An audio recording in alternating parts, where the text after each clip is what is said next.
With a meeting with an important client scheduled for the next day, I opened the documents to make final adjustments. However, the file was nowhere to be found. When I checked the log, it was Hiroki Matsubara who had brought it up. He was the president's son, and had stolen the credit for the issue many times. The man I bumped into in the hallway said to me with a grin, "I'll finish the presentation. Thanks for the documents." Quote. However, the documents were still incomplete. The figures were still provisional, and there were no analysis sections. I said quietly, "Please feel free to use them." In the midst of the pre-storm, I was simply waiting for the storm to ride.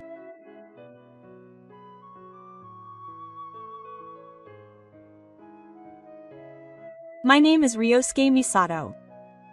I am the section manager of the sales department of this company. I may not have any flashy achievements, but I have steadily built up trust. I am not the type of salesperson who relies solely on numbers, but rather I research the client's industry, carefully create documents, and deal with them honestly. That is my mindset. Thankfully, there are many clients who appreciate this attitude. Some of them even tell me that they feel safe when Misato is in charge, and there were moments when I felt that what I had been doing was not wrong. Even in the car, my subordinates would often tell me that they could ask Misin for help if they had any problems, and I felt a sense of fulfillment in my work because they relied on me. Building trust and being needed within the organization. That was my motivation. However, the atmosphere changed drastically when Hiroki Matsubara joined the sales department. Matsubara is the president's son.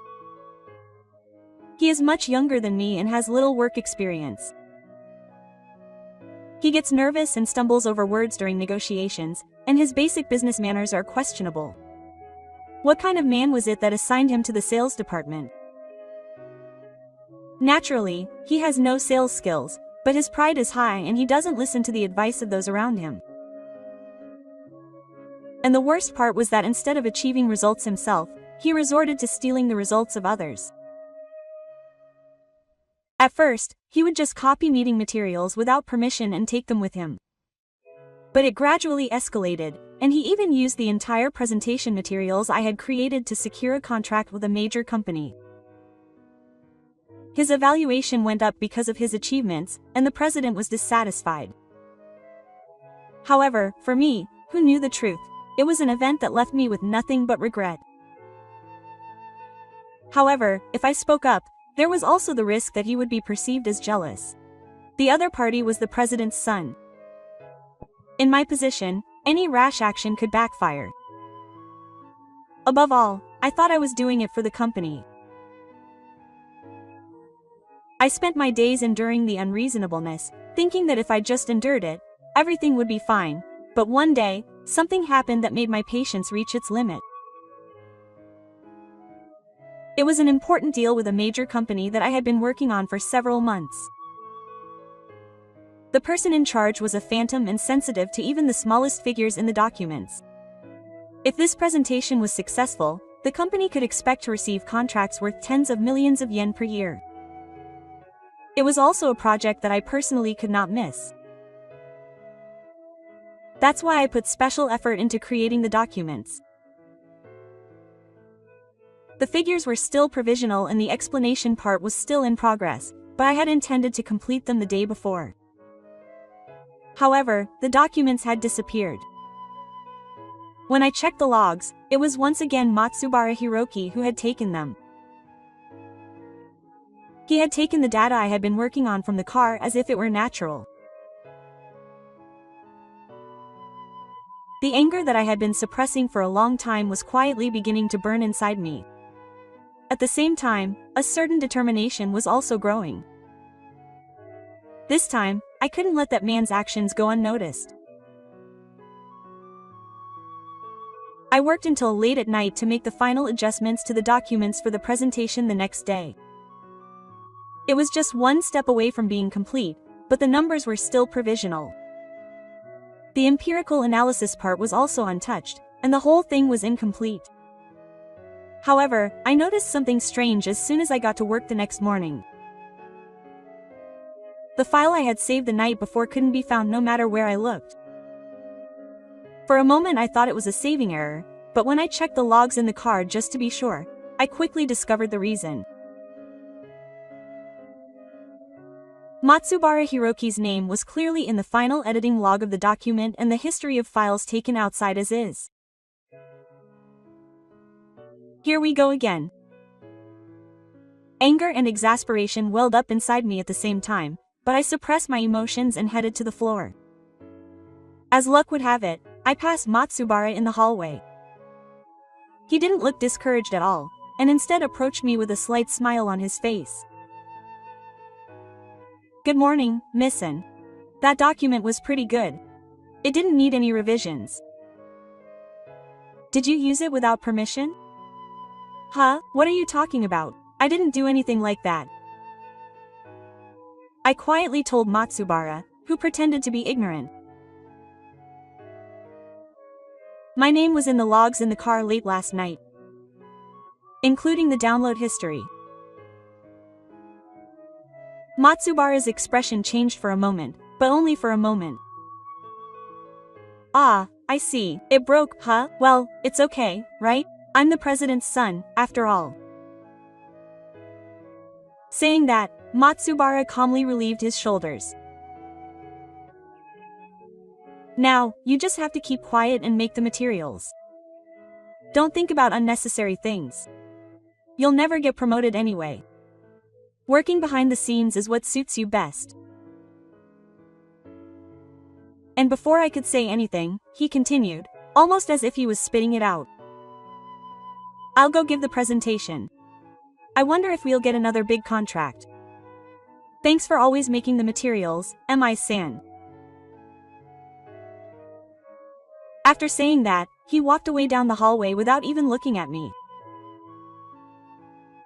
I stared at his back in silence for a while. Of course, I was angry. But there was no point in arguing back. I don't know what he's going to do with the unfinished materials, but if he ends up blowing himself up, that's one possible outcome. To begin with, those materials were full of provisional values and had a rough structure. There's no way the person he was talking to wouldn't notice the roughness, especially if it was director Odashima. I took a deep breath and muttered to myself, "Never mind.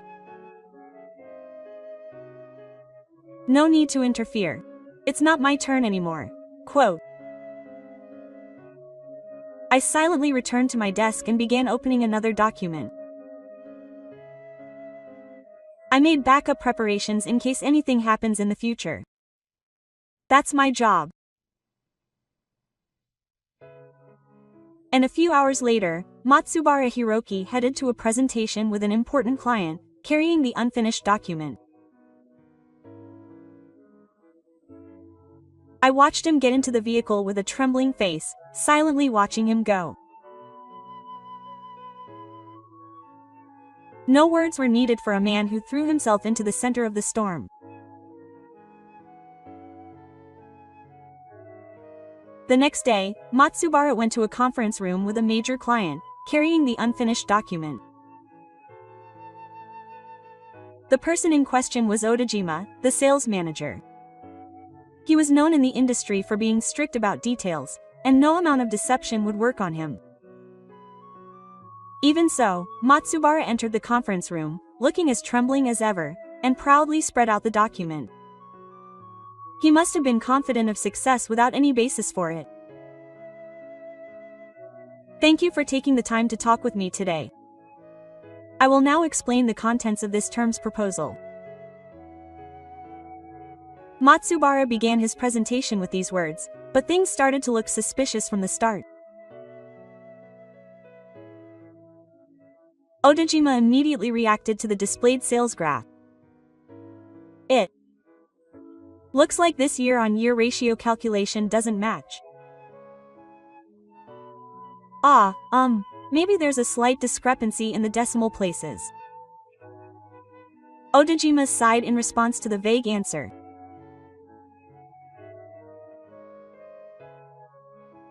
Moving on to the next slide, Ichija's analysis was finished in just 1 minute.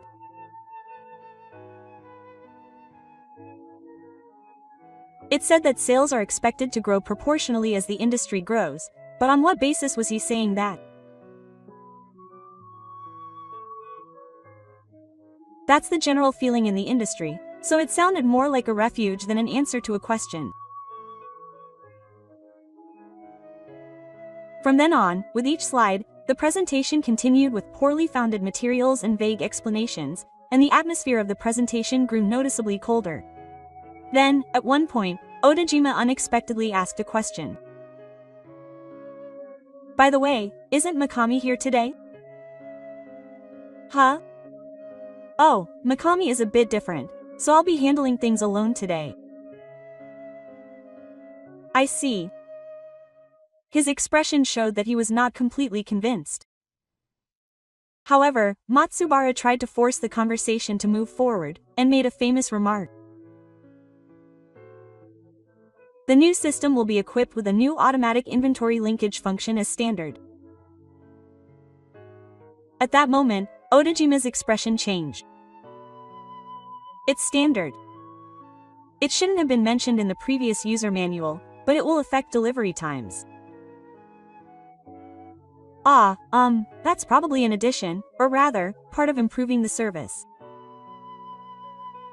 Odajima's movements suddenly became stronger at the rambling explanation. Are you kidding me? His voice echoed throughout the conference room. Matsubara was surprised and instinctively pulled back his chair and looked up. He brought such incomplete documents and couldn't even explain the basis for them. Who would believe a story like this? Call E-san. Bring the usual person here right now. Matsubara was simply stunned by the sight of his anger reaching its peak, and began to organize the documents in front of him with trembling hands. He must have realized that he couldn't handle it on his own. He took his smartphone out of his pocket and dialed my number with trembling fingers. And then my smartphone rang. The name Matsubara Hiroki appeared on the screen. I picked up the smartphone, quietly grabbed the documents, and headed to the conference room of the company we were doing business with. I knew this moment would come from the beginning. The reason I had him steal the treatment without letting him know it was incomplete, and the reason I had prepared the official version every time, was all because I had anticipated this development. I knocked quietly and opened the door. The atmosphere inside was heavy and oppressive. Director Odajima was silent with his arms crossed, and Matsubara was still sitting in his chair. As I stepped inside, Matsubara looked up. He said in a weak voice with a straight face, "Huh, you really came?" Quote. I didn't answer the question, just explained the situation and headed to the center of the conference room. I apologize for the suddenness of it all. Apparently there was something wrong with my previous explanation. I would like to explain it again. Odajima nodded silently. I spread out the backup materials and began my presentation, focusing on the main points. The explanation was logically constructed, starting with the numerical figures at the beginning, carefully organized, and went on to explain the background market trends, verification of the effects of introduction, and the reasons for use, and the supplementary materials were also included. Odajima's gaze followed the materials, and before long the number of times he said, "you," increased. If this had been presented from the beginning, there would have been no problem. I bow deeply. We sincerely acknowledge that there was a flaw in our confirmation system in this matter. We will formally share the details in the car and take measures to prevent a recurrence, including the executives. After a few seconds of silence, Odajima spoke up. This time, we will close our eyes, but there will be no next time. Trust in the head office is now greatly shaken. Please be aware that if there is any further disappointment, we may reconsider our relationship. Your comments have been received. We will take them seriously and make improvements without fail. As I stood next to me, standing at first base again, Matsubara shook his body slightly. What do you mean, preventing a recurrence at a committee meeting? My eyes were wide open, as if I couldn't comprehend the reality, but I didn't answer. That stage was over. Odajima closed the documents and said just one last thing. I will continue to make you watch the attitude of our company from now on. With those words, the tense atmosphere that had been heavy finally relaxed. However, Matsubara's expression did not return to normal. He continued to tremble slightly while leaning against the back of his chair. When I returned from the meeting, a meeting to prevent a recurrence had begun with the executives gathered. Although the atmosphere was calm in name, there was a clear tension and hostility in the air. At the front of the conference room sat President Matsubara Masahide, and as the department heads watched silently, I sat down quietly as well. In one corner was Matsubara Hiroki. With a hunched back and a look of dismay, he kept his eyes downcast and did not move. The president spoke in a heavy voice. Section Chief MI, please explain the circumstances that led to this meeting. I nodded and stood up. Yes. There were several serious issues with the materials in today's presentation. Our business partner, Department Head Odashima, was furious, and there was a possibility that a contract would be concluded. After apologizing, replacing the materials, and resuming my duties, I finally received his agreement to maintain our relationship. I promised to discuss preventive measures with the other party in the car, so I opened the meeting. A stunned silence spread among the executives.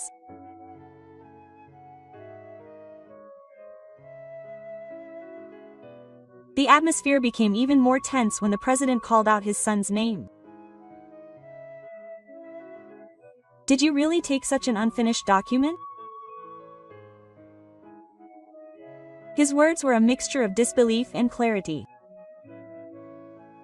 Matsubara didn't look up and remained silent, motionless.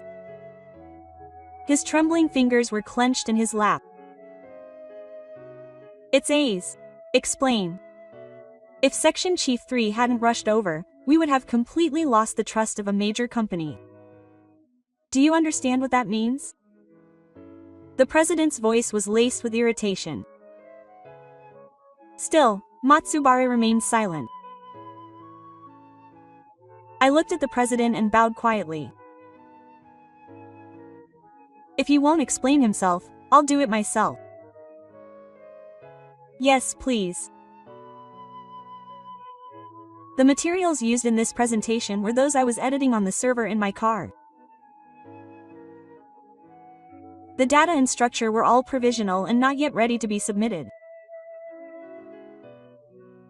I understand that Matsubara Hiroki took them without permission and used them for his presentation.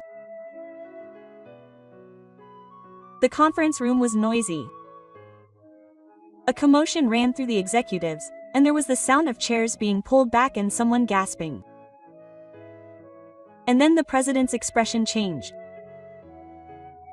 It changed to a stern, cold, steely expression. Hiro, is that true? You took unfinished materials that you didn't even make yourself and brought them to that place?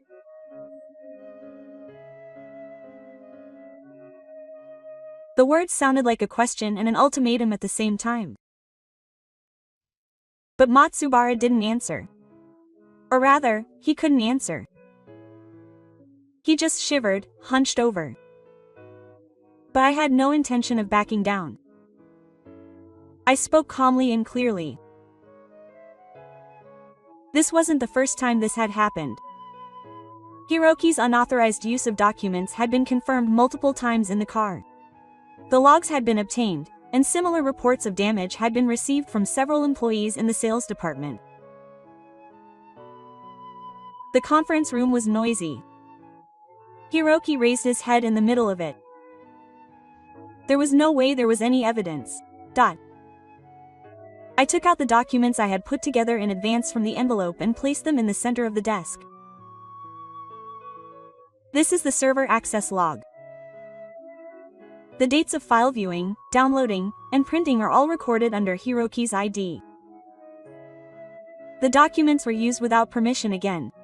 I also received testimony that he was told that if he refused, it would affect our. The atmosphere in the conference room froze for a moment. It wasn't just a simple unauthorized use. He was using his position as a bureaucrat to threaten his subordinates in order to cover up the theft. It was more than enough evidence to understand that there was clear malice and intent. Masahade's face turned stern in an instant. Then a low, hushed voice rang out.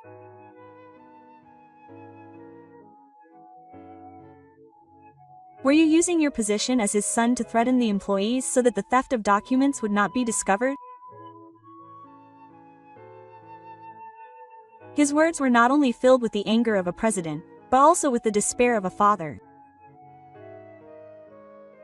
Matsubara hurriedly stood up and shouted while waving his hands.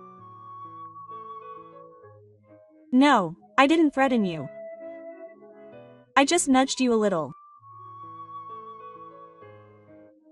With tears welling up in his eyes and a trembling voice, he begged pitifully. But no one answered his voice. They all turned away in silence, and not a single one made a move to answer. Hyde narrowed his eyes and said quietly, "Misfortune has come. How dare you say such words after trampling on the trust of the company and the executives?" Quote. With those words came a sharp, cold sentence. Neither this company nor my family needs such a person. Get out. At that moment, the atmosphere in the conference room changed completely. No one objected, and the decision to fire him was made on the spot in silence. No, please don't. Fire me. Please, Dad. Shut up. You deserve it. Matsubara collapsed from his chair and fell to his knees on the floor, crying. There was nothing left of his former arrogance or his title as the president's son. I gave him an example and concluded calmly. We take this matter seriously, and we will promptly implement measures to prevent a recurrence in the car. Masahide only lowered his eyes and nodded slightly. The only sound in the conference room was Matsubara's cry as he broke down in tears. After that meeting, the atmosphere in the car changed dramatically. Natsuhara Hiroki's misconduct and caregiving scandals spread among the employees to Takuma again, and became a legend to Takuma. All of the facts about him, including the theft of documents and the use of his position to intimidate his subordinates, were exposed, and trust in him completely collapsed. The desk he had been sitting at was empty the next day, and no one dared to go near him after that. Masahide Matsubara also admitted his responsibility and offered to exchange part of his executive compensation. There was no public apology, but his actions were probably the best way to express his intentions. There was a sense of strictness and determination as a manager. Meanwhile, Matsubara was naturally struggling with his final job. It seems that rumors had already spread within the church, and wherever he went, trouble arose in all the jobs. He seemed to be trying to play it off by saying that he had just had a small dispute at his father's company, but it seems that his shallow response and bad attitude didn't work anywhere. What made matters worse was the estrangement from his father, Masahide. I heard that he couldn't return to his parents' house and that he had lost contact with his family. All that remains of the man who cried and screamed in the morning is the title of the son of a former president who had lost his position and trust. And as for me, I was praised by people both inside and outside the car for this incident, and there was even talk of a promotion to department manager. I'm grateful for that, but to be honest, I don't think I did anything special. I just did the obvious things in an obvious way. I worked hard to create materials, steadily build trust, and if there was a problem, I faced it head on. In the end, that's all I could do, and I think that's what makes me who I am. I will continue to build trust honestly and carefully. Unlike others who rely on their position or name, I will compete with my work. This belief will never change. Thank you for watching until the end. If you enjoyed it, please subscribe to the channel. See you in the next video.